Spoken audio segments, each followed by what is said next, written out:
Hello, welcome to my channel. সবাই কেমন আছো? আই হোপ সবাই খুব ভালো আছো। আমিও ভীষণ ভালো আছি। টিনা আনকাটের নতুন একটি ব্লগে তোমাদের সবাইকে জানাই অনেক অনেক ওয়েলকাম। আজ হচ্ছে 25 ডিসেম্বর। সবাইকে জানাই বড়দিনের অনেক অনেক শুভেচ্ছা। তো আজকে তো সোমবার আর এখন বাজে সকাল 10টা। তো সকালে উঠে সমস্ত কাজকর্ম সেরে নিয়ে ব্রেকফাস্ট করে এখন দুটোতে মিলে বেরিয়েছি চার্চের উদ্দেশ্যে। বড় দিন বলে কথা, চার্চে যাব না এটা তো হতেই পারে না। তোমরা যারা আমার ভিডিও দেখো তারা তো জানোই যে রাবাংলায় মানে আমাদের বাড়ির পিছন দিকটা করে একটা ছোট্ট চার্চ আছে। খুব বড় চার্চ নয়, বেশ সুন্দর ছোটোখাটো একটা চার্চ আছে। তো আজ যে কোনো চার্চেই, ছোট হোক বড় হোক, যে কোনো চার্চেই আজকে কিন্তু প্রোগ্রাম হবে, প্রেয়ার্স হবে।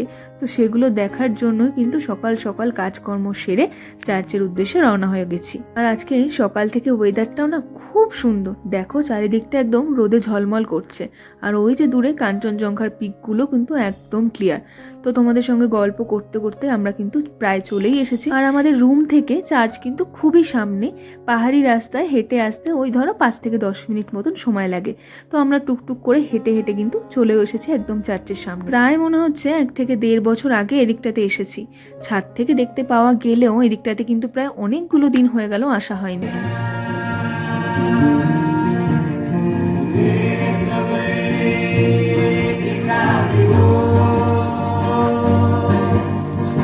এখানে এই প্রোগ্রামের আওয়াজ কিন্তু সকাল থেকে আমাদের রুম অবধি পৌঁছে গেছে।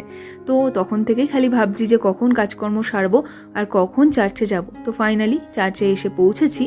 আর এই বছরই কিন্তু আমার কাছে প্রথম যে কোনো এক পাহাড়ি চার্চে আমার বড়দিনের দিনটা কাটাতে চলেছি। তো খুব ভালো লাগছে, খুব ভালো একটা ফিলিং। চারিদিকে দেখো কত লোকজন রয়েছে, ওই যে সামনে একটা ছোট্ট স্টেজ করে প্রোগ্রামও চলছে। আর আমরা এখন চলে এসেছি চার্চের একটু ভিতরটাতে। এখানে আই থিঙ্ক সকালের দিকে হয়তো প্রেয়ার্স হয়ে গেছে, তাই ভিতরটা ফাঁকা রয়েছে, চেয়ারগুলো রয়েছে। তো ওখান থেকে বেরিয়ে এখন চলে এসেছি সেলফি জোনে ছবি তুলতে। এখানে দেখো খুব সুন্দর একটা ছোট্ট করে সেলফি জোন করেছে, মেরি ক্রিসমাসের একটা থিম করে খুব সুন্দর করে একটা ডেকোরেশন করেছে। তো এখানে এসে সবাই ছবি তুলছে, তা আমি বা বাদ থাকি কেন, আমিও ছবি তুলে নিলাম। আর এখানে কিন্তু ক্রিসমাসের বিভিন্ন রকম প্রপস রেখেছে, তো সেগুলো হাতে নিয়ে ছবি তোলা যাবে। এই যেমন একটা পাইন ট্রি রয়েছে, একটা সান্টা ক্লজের ক্যাপ রয়েছে, আরও অনেক কিছু রয়েছে। তো তোমাদের যেটা বলছিলাম যে এই প্রথম আমার এক পাহাড়ি চার্চে ক্রিসমাসের দিনটা কাটাচ্ছি, কেননা প্রায় প্রত্যেক বছরই আমি বাড়িতেই থাকি এই সময়টা, মানে ডিসেম্বরের টাইমটা। বাট গত বছর কিন্তু ক্রিসমাসের সময় আমরা এখানেই ছিলাম। তো সকাল থেকে এবারের মতনই হালকা হালকা গানের আওয়াজ কানে আসছিল। তো আমরা ভেবেছিলাম যে সন্ধ্যাবেলা বেরোবো। তো রেডি হয়ে ঠান্ডার মধ্যে কাঁপতে কাঁপতে সন্ধ্যাবেলা চার্চের সামনে এসে দেখি বাইরে তো লাইট টাইট সব কিছুই জ্বলছিল, কিন্তু চার্চে তালা দেওয়া। তো ভীষণ মন খারাপ হয়ে গেছিলো সেই আগের বছর। তো তারপর জানতে পারি যে এখানে চার্চে যাই প্রোগ্রাম হোক না কেন সবটাই কিন্তু সকালবেলা হয়। প্রেয়ার্স থেকে শুরু করে বিভিন্ন রকম কালচারাল প্রোগ্রাম, অনুষ্ঠান, আনন্দ, মজা, খাওয়া দাওয়া সমস্তটা কিন্তু সকালবেলাই হয়।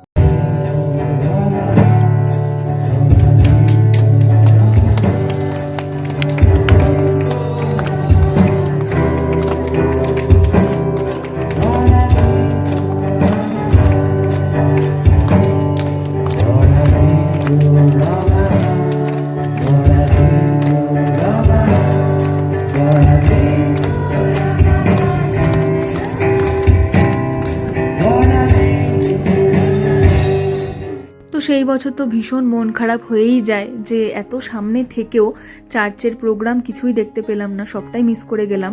তো সেই বছরই ঠিক করেছিলাম যে না, এবছর আমাকে সকাল সকাল চলে আসতেই হবে।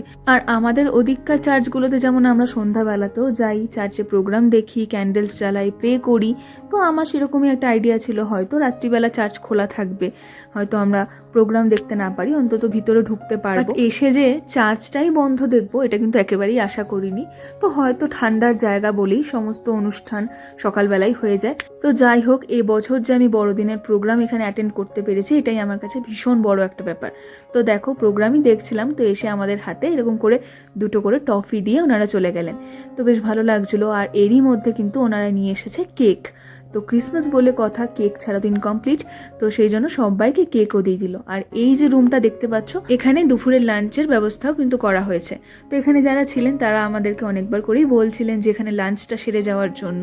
তো আমরা যেহেতু অন্য একটা জায়গায় প্ল্যান আগে থেকেই করে রেখেছিলাম, তো আমরা লাঞ্চটা করিনি, বাট এখানে কিন্তু অনেকটা সময় কাটিয়েছি। আমার এমনিতেই এই ধরনের কালচারাল প্রোগ্রাম ভীষণই পছন্দের, তার উপর যদি আবার হয় সেটা এইরকম একটা স্পেশাল দিনে, তাহলে তো সত্যিই কোনো কথা হবে না। সব মিলিয়ে কিন্তু চার্চের সকালটা আমাদের ভীষণ ভালো কাটলো। তো এখন প্রায় 12:30 মতো বাজে। তো ওইদিকে সবাই লাঞ্চ তো করছেই, প্রোগ্রামও প্রায় শেষের পথে, একটু পরেই প্রোগ্রামও শেষ হয়ে যাবে। তো আমরাও বেরোবো, কিন্তু সত্যি কথা বলতে যেতে একদমই মন চাইছে না। মনে হচ্ছে এখানটাতে বসেই যেন সময়টা কাটিয়ে দিই, এত ভালো লাগছে। তো ওখান থেকে বেরিয়ে পড়ে আমরা এখন চলে এসেছি আমাদের বাড়ির একদম সামনেই একটা রেস্টুরেন্টে। তো এখানে আজকে একটু থালি খাওয়ার ইচ্ছে হচ্ছিল সকাল থেকেই, তো ভাবলাম যে না, আজকে থালিটাই খাওয়া যাক।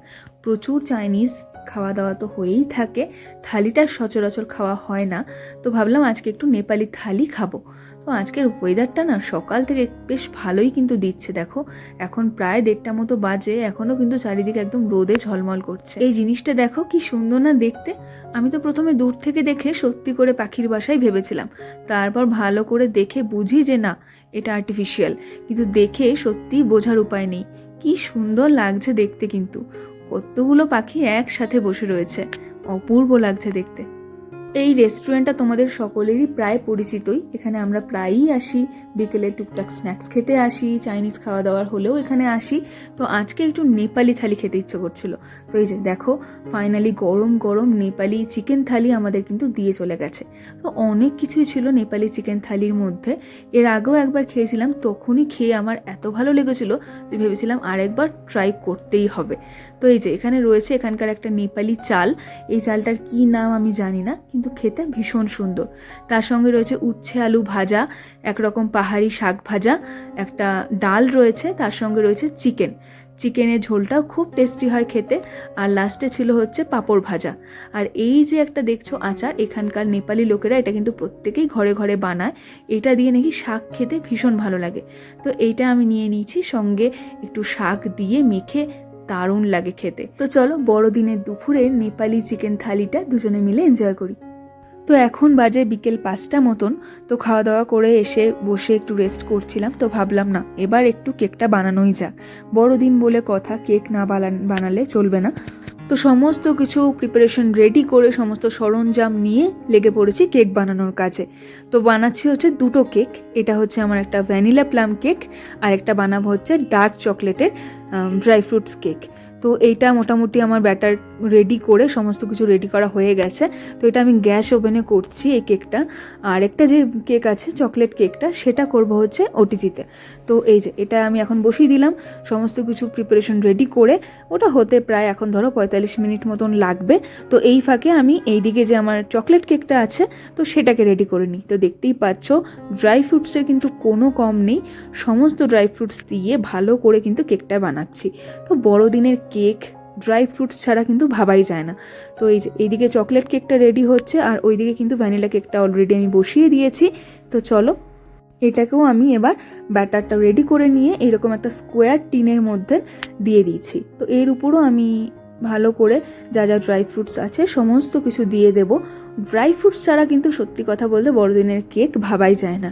আমরা আগে যখন ছোটোবেলায় কেক কিনে খেতাম প্রত্যেকটাই কিন্তু ড্রাই ফ্রুটসের কেকই থাকতো। তো মোটামুটি আমার কিন্তু প্রিপারেশন কমপ্লিট। এবার এটাকে ওটিজিতে 45 মিনিটের জন্য বেক করতে দিলে কিন্তু কমপ্লিট হয়ে যাবে। তো ফাইনালি 2টো কেকই আমার তৈরি হয়ে গেছে। এই যে এইদিকে রয়েছে ভ্যানিলা প্লাম কেক, আর এইদিকে রয়েছে রিচ ড্রাই ফ্রুট কেক। 2টো কেকই কিন্তু ভীষণ টেস্টি হয়েছিল খেতে।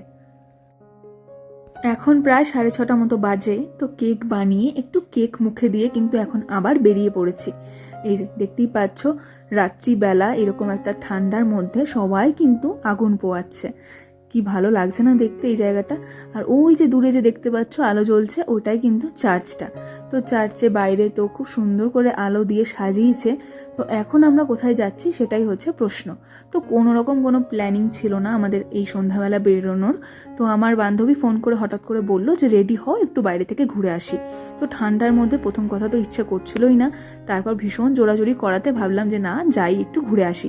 সত্যি কথা বলতে ক্রিসমাসের দিনটা সবাই সন্ধ্যাবেলায় একটু অ্যাকচুয়ালি এনজয় করে। তো আমাদের এখানে এরকম ওয়েদার বলে আমরা বেরোই না, বাট সন্ধ্যাবেলাটা কিন্তু সত্যি ঘরে বসে থাকার মতো নয়। তো এবার কথা হচ্ছে যাবোটা কোথায়।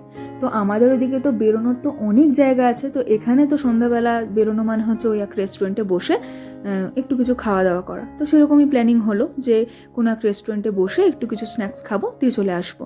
তো সেরকমভাবেই সবাই মিলে রেডি হয়ে বেরিয়ে পড়েছি। দেখতেই পাচ্ছ ঠান্ডায় একদম সবাই জড়সড় হয়ে গেছে, তাও ওই মনের জোরে সবাই মিলে সাজগোজ করে কিন্তু বেরিয়ে পড়েছি এই ক্রিসমাস ইভটা সেলিব্রেট করতে। আর এখন বাইরে তাপমাত্রা খুব বেশি হলে ওই ধরো 2-3 ডিগ্রি মতন হবে, তো বুঝতেই পারছো কীরকম ঠান্ডা রয়েছে।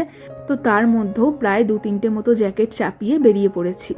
আর এই যাওয়ার পথেই একটা হোটেল রয়েছে জুমথাং বলে, এখানে এর আগেও বহুবার এসেছি। তো এখানে এসে দেখে তো বেশ অবাক হলাম, খুব সুন্দর করে সাজিয়েছে আর ভিতরে খুব সুন্দর লাউড মিউজিক চলছে। তো দেখছি যে এখানে নিউ ইয়ার আর ক্রিসমাস উপলক্ষে কিন্তু চলছে কার্নিভেল।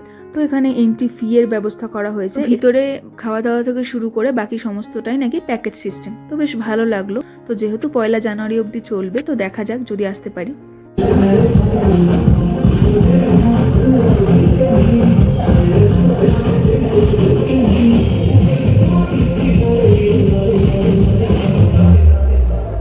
তো বাইরে এত ঠান্ডা, বাইরেটা না আর থাকাই যাচ্ছিল না। ভাবছিলাম একটু বাইরেটা ভালো করে ঘোরাফেরা করে একটা রেস্টুরেন্টে ঢুকবো। তো এত ঠান্ডা লাগছিল যে একরকম বাধ্য হয়েই বলতে পারো তাড়াতাড়ি ঢুকে পড়েছি। এই যে বসেও পড়েছি, দুজনে মিলে আমরা এখন ছবি তুলতে ব্যস্ত। তো আমরা যা যা স্ন্যাক্স খাবো অর্ডার করা হয়ে গেছে, খুব একটা বেশি কিছু খাচ্ছি না, খুবই কমের মধ্যে একদম সিম্পল একটু স্যুপ নিয়েছি আর একটা স্টার্টার নেওয়া হয়েছে। তো ব্যাস এইটা খেয়েই একটু গল্প আড্ডা করে চলে যাব বাড়িতে। আর বাইরে ঠিক যতটা ঠান্ডা, ভিতরে ঠিক ততটাই গরম।